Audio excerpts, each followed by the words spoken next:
Hello students, मैं doctor Nisha Goyal, associate professor political science RD girls college Bharatpur.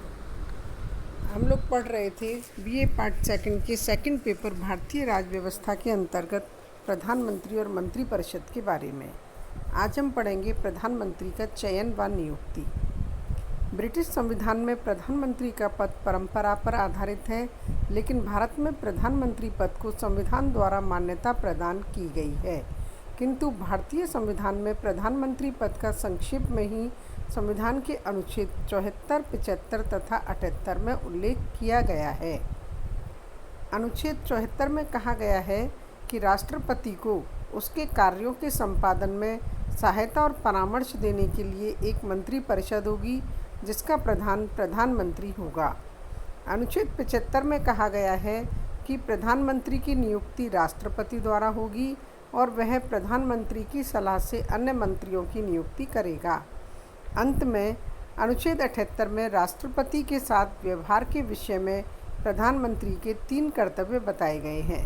संविधान के ये संक्षिप्त प्रावधान ना तो प्रधानमंत्री की नियुक्ति की पद्धति को स्पष्ट कर पाते हैं और ना ही उस महत्वपूर्ण स्थिति को स्पष्ट कर पाते हैं जो देश की राज व्यवस्था में प्रधानमंत्री को प्राप्त है। वास्तव में प्रधानमंत्री पद से संबंधित समस्त अध्ययन सिद्धांत की अपेक्षा व्यवहार पर ही आधारित हो सकता है। भारत में अब तक प्रधानमंत्री का चयन व नियुक्ति किस प्रकार हुई है?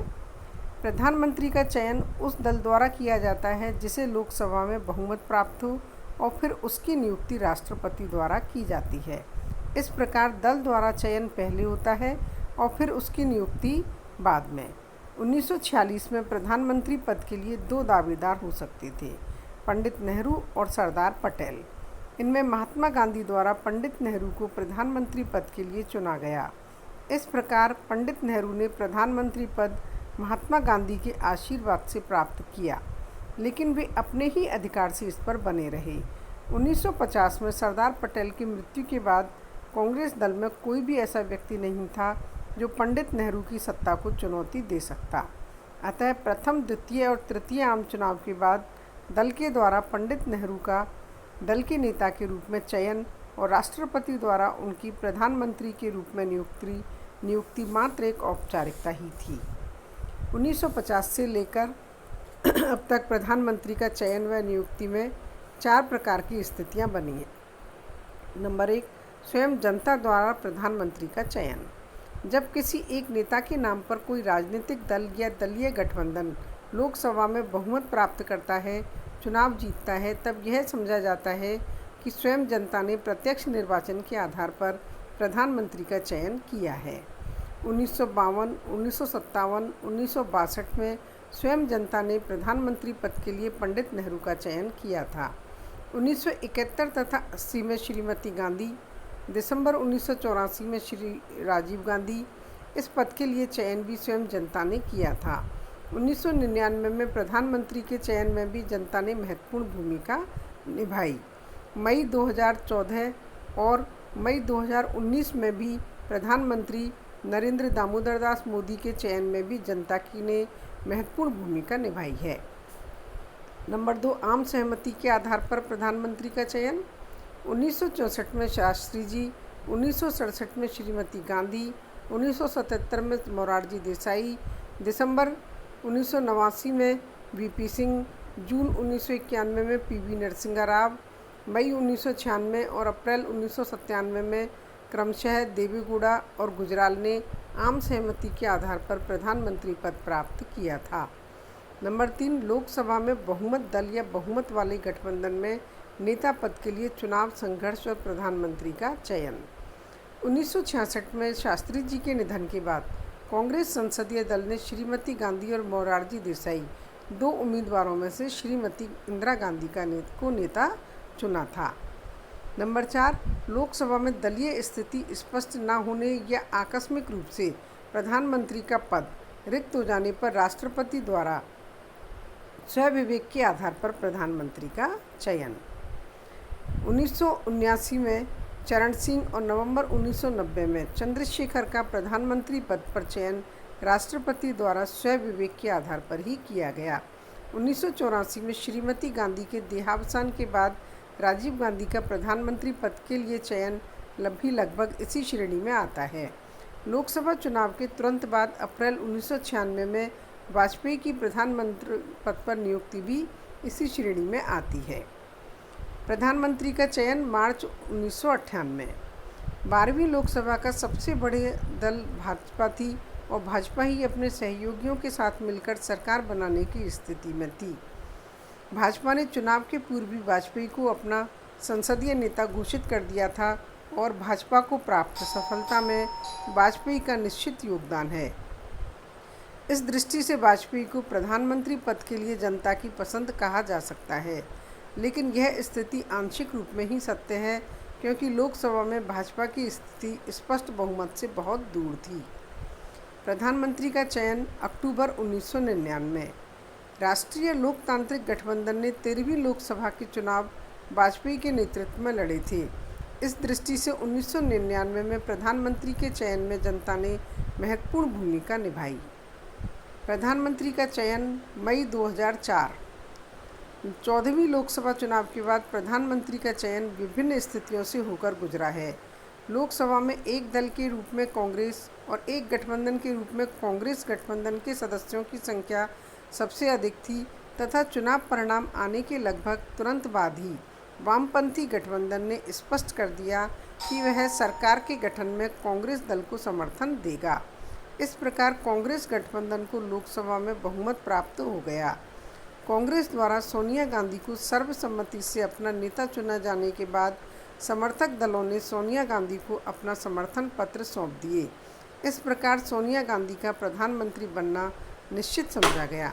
लेकिन 18 मई को सोनिया गांधी ने कांग्रेस संसदीय दल की बैठक में घोषणा की कि मेरी अंतरात्मा कहती है कि मैं प्रधानमंत्री पद स्वीकार ना करूं।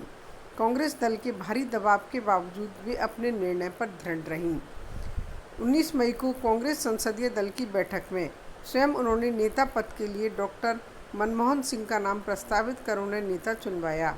समर्थक और सहयोगी दलों ने उनके लिए समर्थन प्रदान किया तथा 22 मई 2004 को अपने 68 सहयोगियों सहित डॉक्टर मनमोहन सिंह ने प्रधानमंत्री पद की शपथ ली। प्रधानमंत्री का चयन मई 2009। 15वीं लोकसभा के चुनाव में कांग्रेस दल की अध्यक्षा सोनिया गांधी ने स्पष्ट रूप में घोषणा कर दी थी कि प्रधानमंत्री पद के लिए हमारे उम्मीदवार डॉक्टर मनमोहन सिंह होंगे। चुनावों में कांग्रेस दल ने अपनी स्थिति में भारी सुधार किया। कांग्रेस संसदीय दल ने सर्वसम्मति से डॉक्टर मनमोहन सिंह को अपना नेता चुना तथा 23 मई 2009 को डॉक्टर मनमोहन सिंह के नेतृत्व में यूपीए सरकार का गठन हुआ। प्रधानमंत्री का चयन मई 2014। 16वीं लोकसभा के चुनाव में भारतीय जनता पार्टी ने सितंबर 2013 में ही नरेंद्र मोदी को प्रधानमंत्री पद का उम्मीदवार घोषित कर दिया था।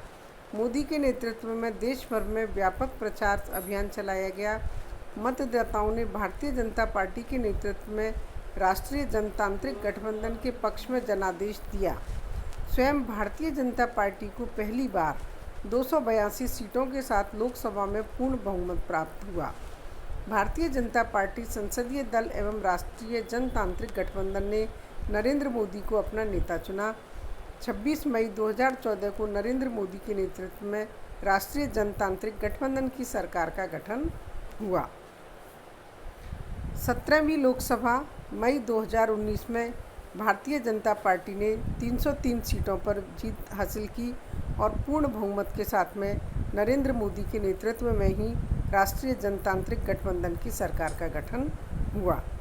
प्रधानमंत्री के निर्वाचन का उसकी भूमिका और स्थिति पर महत्वपूर्ण रूप से प्रभाव पड़ता है। यदि प्रधानमंत्री पदधारी अपना पद अपनी ही राजनीतिक शक्ति और जनता के सीधे समर्थन के बल पर प्राप्त करता है।